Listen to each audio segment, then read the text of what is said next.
any challenge to our sovereignty. Hindi yung tumakbo, kundi tumayo, manindigan, mga kababayan, and defend our country. Yan, mga kababayan, ang ating Pangulong, sabi nila, weak leader. What?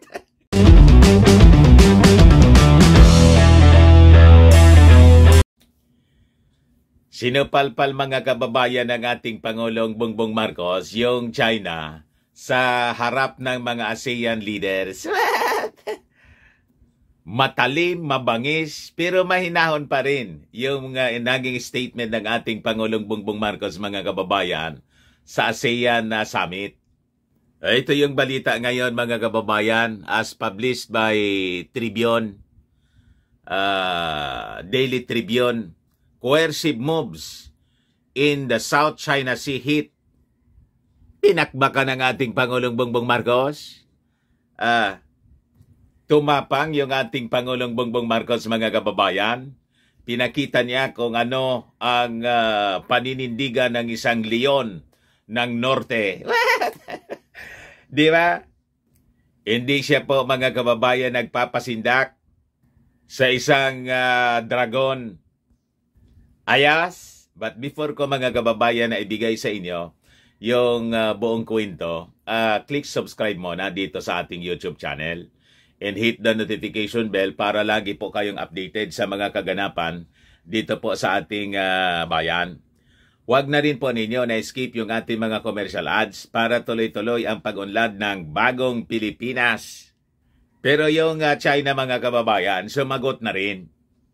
Mamaya ibibigay ko po sa inyo yung side ng China. Matindi po yung balitaktakan sa ASEAN Summit. Talagang pinakita ng ating Pangulong Bongbong Marcos ang pagiging strong leader, pero mahinahon.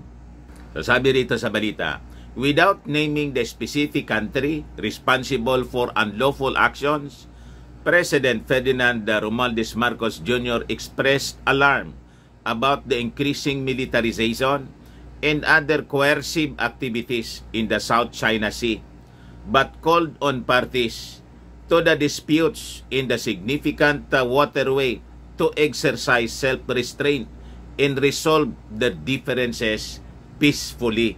Pero hindi siya naghahamon, mga kababayan. Yun ang maganda sa pag-ugali ng ating Pangulong Bongbong Marcos. Kasi po, binabaliktad tayo. Tayo na yung agresor.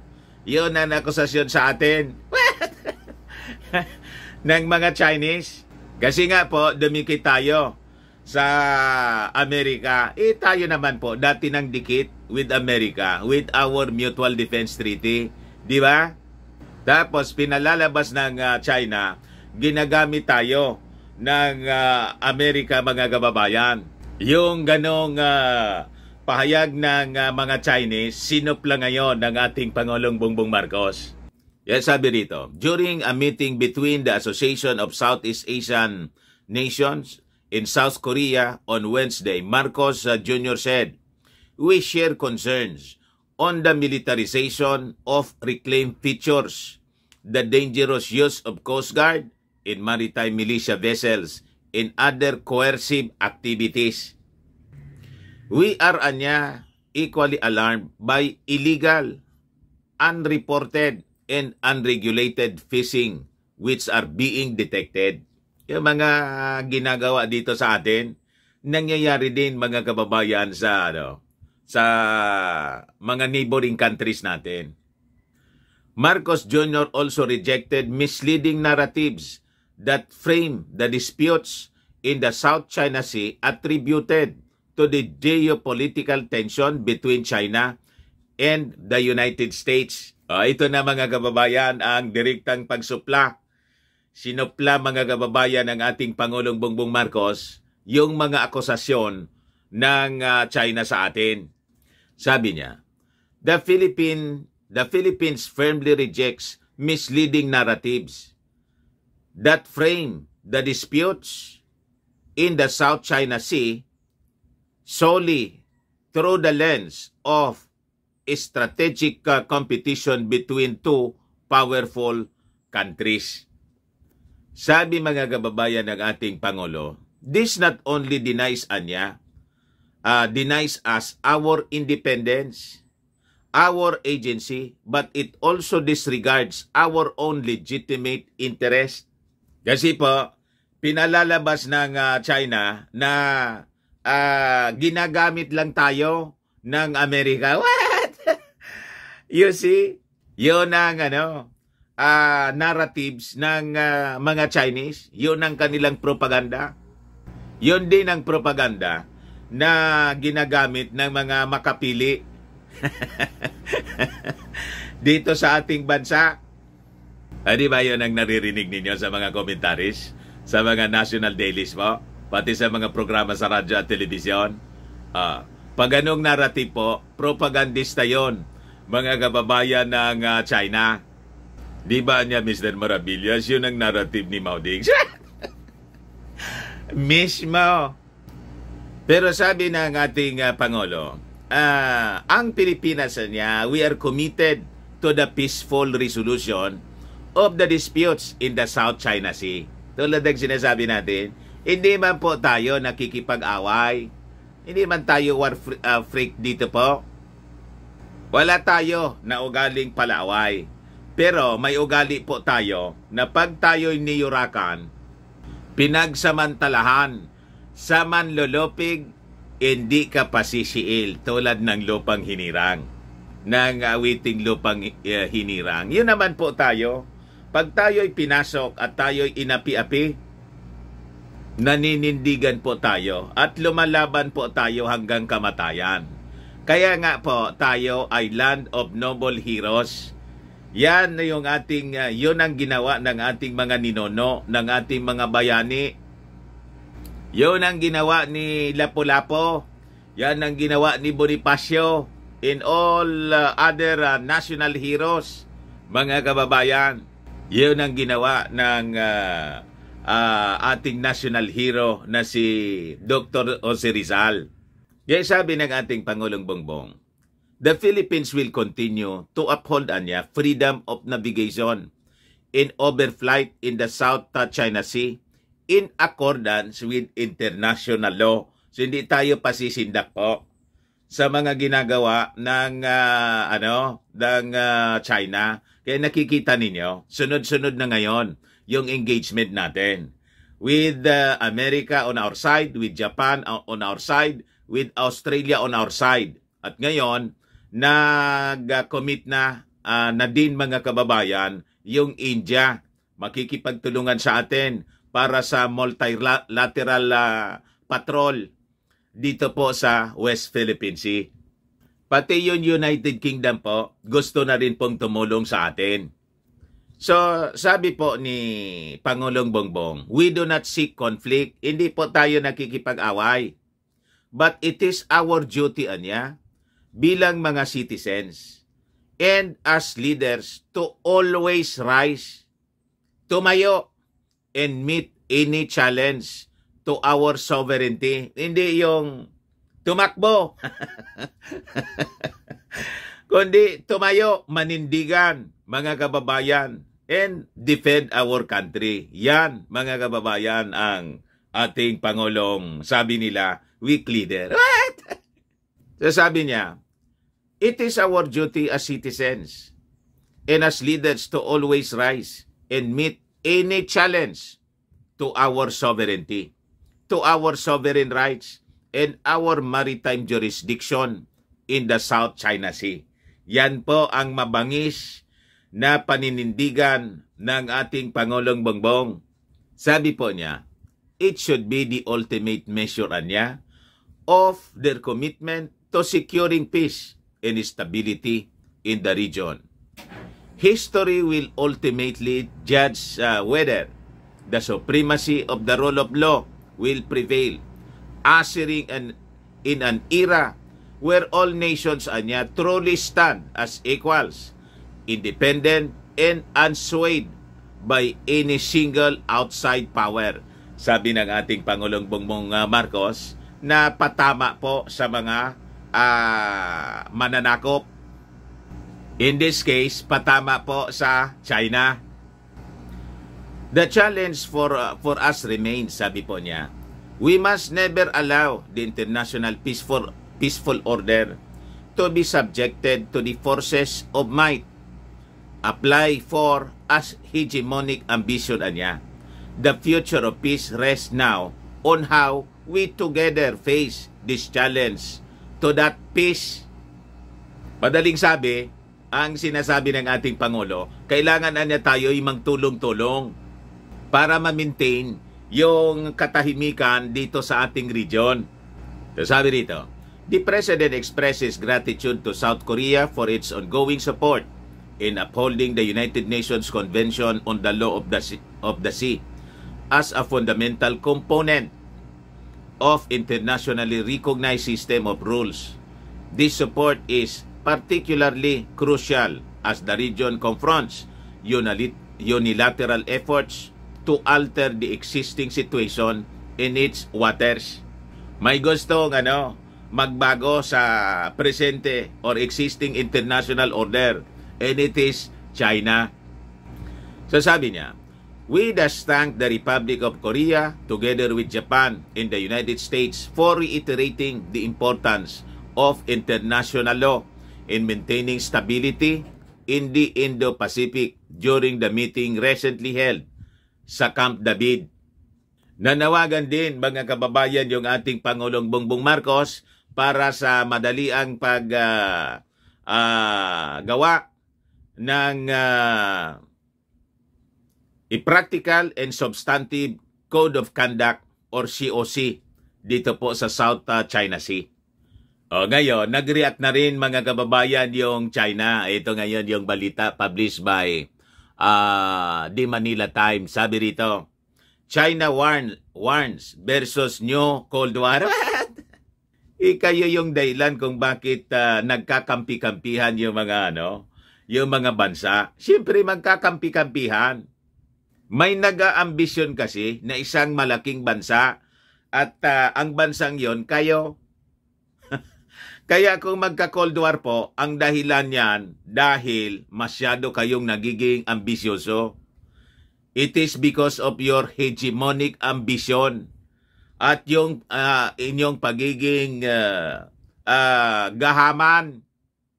Lagi ninyong binabaliktad yung sitwasyon, binabaliktad ninyo kami. Kung hindi kayo dyan gumagalaw, walang ganito na mga pangyayari sana, walang tensyon. Kayo yung nagsimula ng tensyon eh.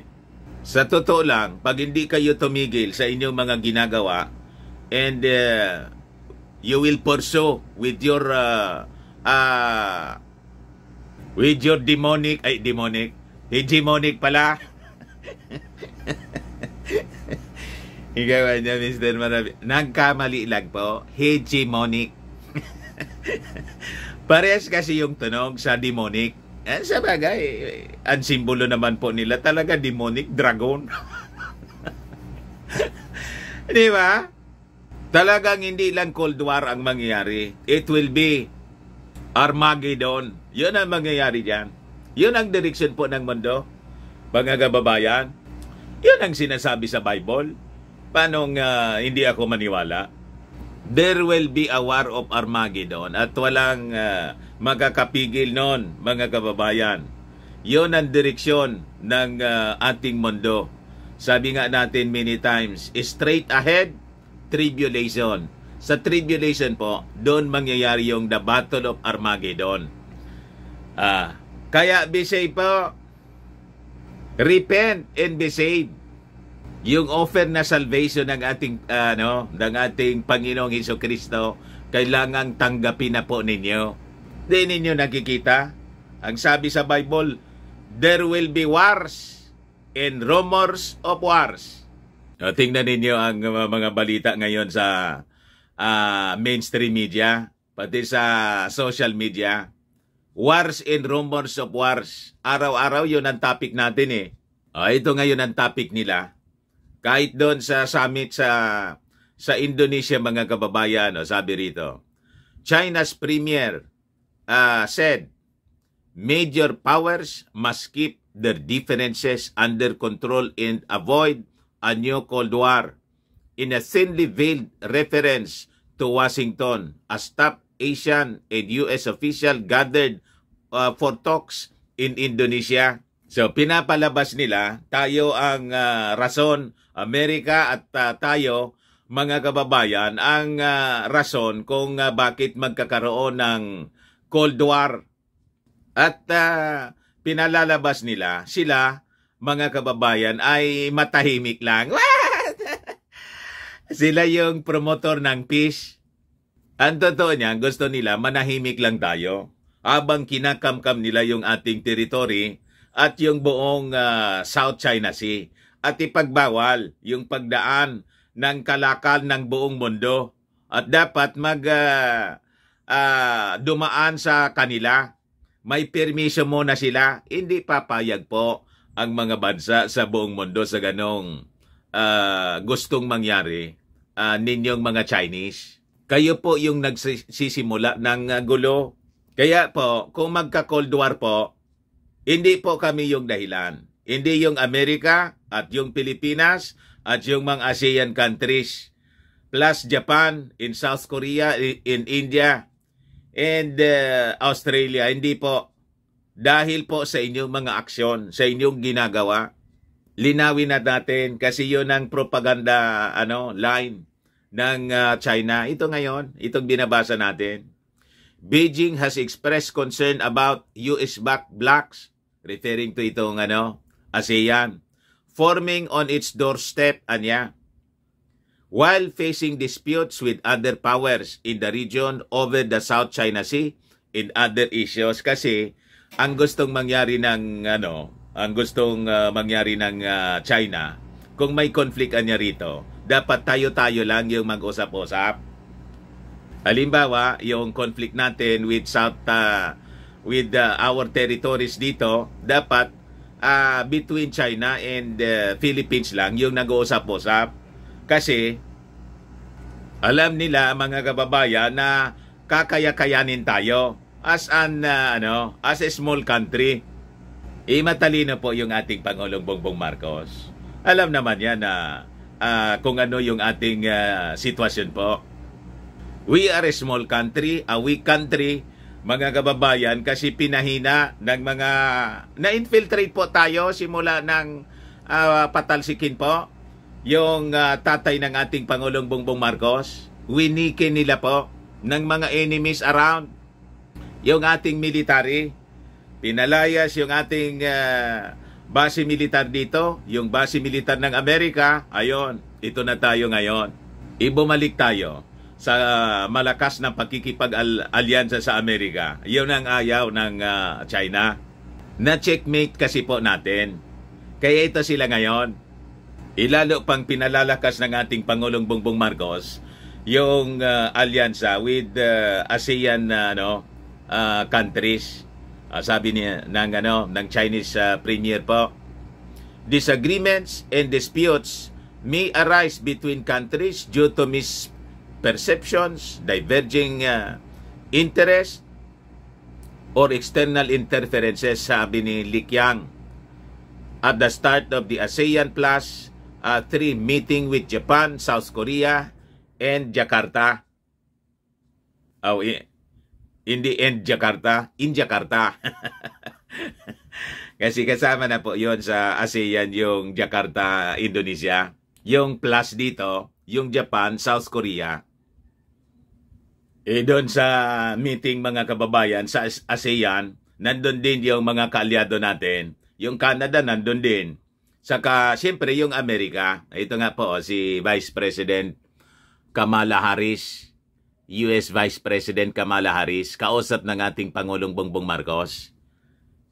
So, sabi mga kababayan ng Chinese official, to keep differences under control, what is essential now is to oppose speaking sides, to oppose black confrontation, and to oppose a new Cold War.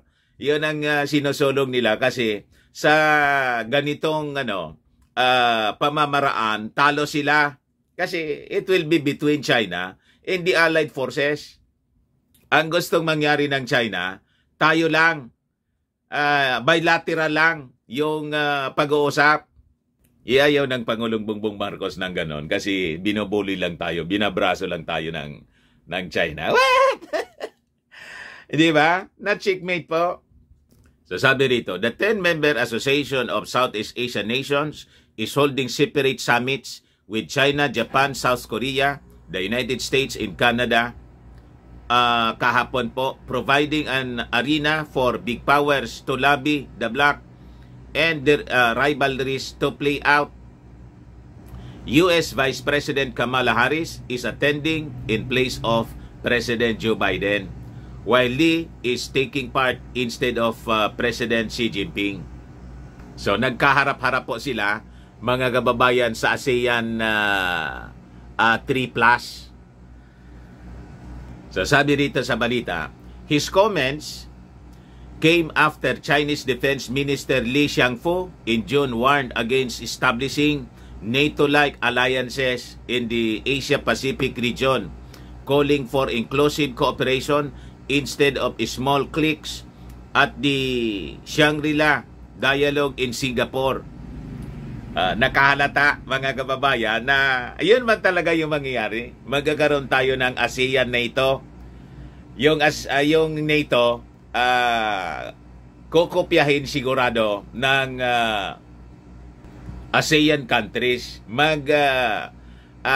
Sasama-sama din sila para i-confront yung pagiging agresibo, mga kababayan, ng China. Di ba yung NATO? That is the military alliance ng mga Western countries, North Atlantic Treaty Organization. Noong panahon ng Cold War, yon ang katunggali ng Warsaw Pact. Naalala ninyo, na-dissolve yung Warsaw Pact. Yung panahon ng USSR, yung di pa nag-disintegrate yung USSR. May Warsaw Pact, military alliance, yun ang sa USSR in allied countries. Tapos, yung Western powers naman, yung military alliance nila, yung NATO ngayon. Di ba? Ngayon, magkakaroon ng counterpart tayo rito. It's like a NATO, military alliances ng mga ASEAN countries. Ito po, to confront the, ambition ng China. So, siyempre, yun ang mangyayari. With that, na aalarm mga kababayan yung China. Huwag kasi kayong masyadong mayabang at sakim. Sabi nga natin, pwede man tayong umunlad ng sama-sama. We are neighbors. Kailan kung yung neighbor, siging ambisyon, gustong kamkamin yung lahat, kanya na lang, ay hindi man po maaari. Siyempre, yung magbabarkada na magkakapitbahay, magkakaisa yon. Di ba? Kasi may kanya-kanyang interest sila na dapat proteksyonan against you. Tulad ng Malaysia, may claim din sila sa South China Sea. Yung Vietnam, ganun din. Member sila ng ASEAN. Gumawa kayo ng mapa na inubos na ninyo yung territories na being claimed by these countries, including us. Siyempre, doon kami sasama. And remember na dati na namin kasama yon. We have the Association of Southeast Asian Nations, ASEAN. So yun man talaga yung mangyayari niyan. Plus Amerika siyempre. Yung NATO with America yon, mga kababayan. So NATO with America and ASEAN with America yung mangyayari. Against the hegemonic ambition ng China. Di bumalik kayo sa alliance ninyo with Russia. Yung BRICS ninyo, di continue din ninyo yung BRICS ninyo. Pero magkakalamat din yung inyong relasyon with some members of the BRICS kasi inaaway din ninyo yung India. What? Di ba? Yung BRICS, yung IDON, India. Yung India sasama na din sa amin. Di ba? So sabi rito sa balita, Washington is a member of the AUKUS Defense Partnership with Australia and Britain and the Quad, a strategic alliance that includes Australia, India, and Japan. Ma-isolate kayo pag hindi ninyo inayos ang inyong foreign policy at pakikipagrelasyon sa mga kalapit bahay ninyong bansa. Yan ang mangyayari. Ma-isolate yung China. Ayaw man ninyo kasing sumunod doon sa UNCLOS. Di man ninyo nire-recognize. Pero signatory kayo.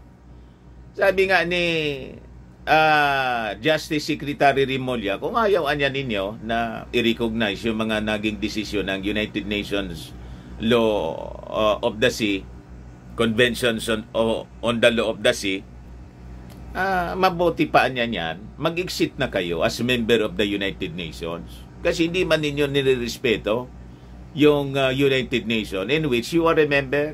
Tama naman yung punto ni Rimulya. Sabi rito, Wednesday's meetings come before an 18-member East Asia Summit on Thursday to be attended by Russian Foreign Minister Sergei Lavrov and the G20 Summit in New Delhi at the weekend, where broader geopolitical issues are expected to top the agenda.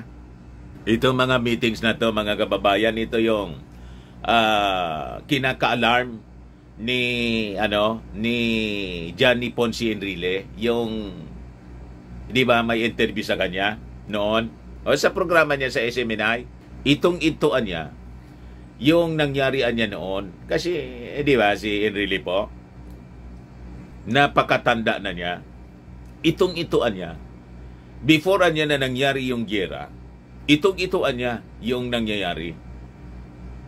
So mga palatandaan ito, mga kababayan, siging meeting ng mga leaders ng mundo to seek peace. Pero sa Bible po, alam po ninyo ang sabi sa Bible, when they say peace and safety, then sudden destruction cometh upon them, and they shall not escape. Yun talaga po ang totoong alarming. Yun kasi yung ugali ng tao. Sige ang seek ng peace. Pagkatapos, kahit nga dito sa ating sa local situations natin nung di ba?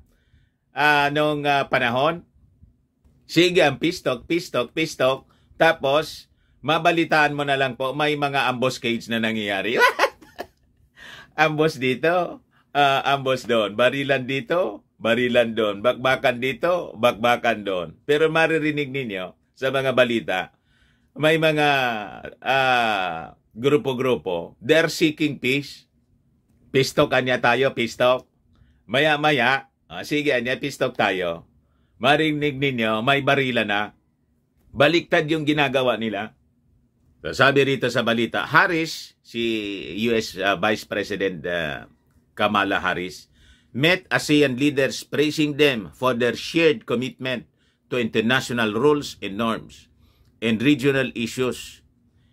In a sign of Washington's increasing regional engagement, she announced the creation of the first U.S.-ASEAN Center in Washington. Japanese Prime Minister Fumio Kishida and South Korean President Yoon Suk-yeol are attending both days of meetings. Yoon reportedly told ASEAN leaders there must be no cooperation with North Korea niya, which the United States said this week is holding arms talks with Russia. Tingnan ninyo, nakikita ninyo ang alignments po. Magkakampi-kampiyan po talaga. Preparing for the final conflict, mga kababayan. Yung final, kaya tinatawag ko siyang final conflict po. Kasi po, it will be a nuclear exchange. Pag nangyari po yung nuclear exchange po, tapos ang kwento. Pero sabi sa Bible, may mga survivors pa rin po. Kasi i-stop po siya ang yung intervention, hindi na yung tao yung mag-intervene, yung ating Panginoong Hesukristo na mismo. Kasi pag hindi nag-intervene yung ating Panginoong Hesukristo po, in the last conflict, wala pong survivor. Imagine nilang ninyo, mga kababayan, kung nanood kayo ng pelikulang Oppenheimer, yung pambobomba po sa Japan ng Amerika. 2 bomba pa lang yon. Ilan yung nuclear warheads ng Russia? 7,000 plus. Yung Amerika, 6,000 plus. 2 bansa pa lang yon. Yung nangyaring pambobomba, atomic bomb na binitawan sa Japan po, 2 lang yon. Imagine na lang ninyo kung may mag-survive pa, kung hindi mag-intervene yung ating Panginoong Hesukristo. That is the future of this planet Earth, mga kababayan. Kaya sabi ko sa inyo, be saved. Papunta po tayo sa tribulation. Kahit po ayaw ko na mangyari yan, hindi ko man po yan mapipigil. Walang leader ng mundo ang makakapagpigil. Talagang sumanib na. Sinusumanib na po ang dragon. Di ba? Maglalabo-labo po talaga. Nakikita ninyo ang preparations ng mga bansa? At tayo po, nagre-ready tayo kasi wala man tayong magagawa kundi mag-ready. Kaya may modernization po tayo. We have to buy weapons to defend our territory. Hindi man po pwedeng magpapabaya tayo. Yan sabi rito sa balita, any attempts to forge military cooperation with North Korea kailangang pigilan natin. Kishida Inyon met Lee with a row between China and Japan over the release of treated wastewater from the damaged Fukushima nuclear plant being one of the topics raised. Host Indonesia told an ASEAN Leader Summit on Tuesday that the bloc would not become a proxy for big power competition as US-China tensions continue to flare over Taiwan, the South China Sea, and Russia's invasion of Ukraine. So yan po mga kababayan ang mga nakakapanindig balahibo na mga kaganapan dito po sa ating bayan. Yung binabasa natin na na verse mga kababayan, saktong-sakto, ito, Joel 3, chapter 3, verse 9, sabi diyan, proclaim this among the nations, prepare for war, rouse the warriors, let all the fighting men draw near, and attack. Kita ninyo, mga kababayan, yon mismo ang nangyayari ngayon. Ayun man lang po, manalangin lang tayo palagi. Ganon pa rin po siyempre yung panalangin natin para sa katahimikan ng ating mundo. Di ba? Ayaw man natin siyempre ng kaguluhan. Laging mananalangin tayo para sa katahimikan po ng ating mundo. Pero anya, Mr. Maravillas, sabang nananalangin tayo ng katahimikan, sige handa para sa gira. Yun ang sabi po dapat mag-ready. Pag hindi ka nag-ready, you are preparing to if you don't prepare, sabi nga, you are preparing to fail. Di ba? Ngayon, mga kababayan, baka lang gusto ninyo itong itry. Firmax Firming and Lifting Cream, pinapahid po sa mga pulses in affected area. Mainam po sa paninigas ng mga kaso-kasuan. Mga kaso-kasuan po. Ito naman po, Automax Radiant Serum. Sa mukha naman yung application. Anti-aging po siya. You will look 10 years younger than your age. Sa mga cancer patients naman po, baka lang gusto ninyo itong i-try. Nengxia Red Mix Fruit Drink. Hindi man po siya gamot. Food supplement siya. Kaya lang, gawa siya mga kababayan sa goji berry. Yung goji berry may anti-cancer properties. Ayos. Yung mga inquiries ninyo, dumiretso na lang kayo sa aming messenger sa Facebook para masagot namin agad. Ako po si Dante Maravillas. Bye-bye po. God bless.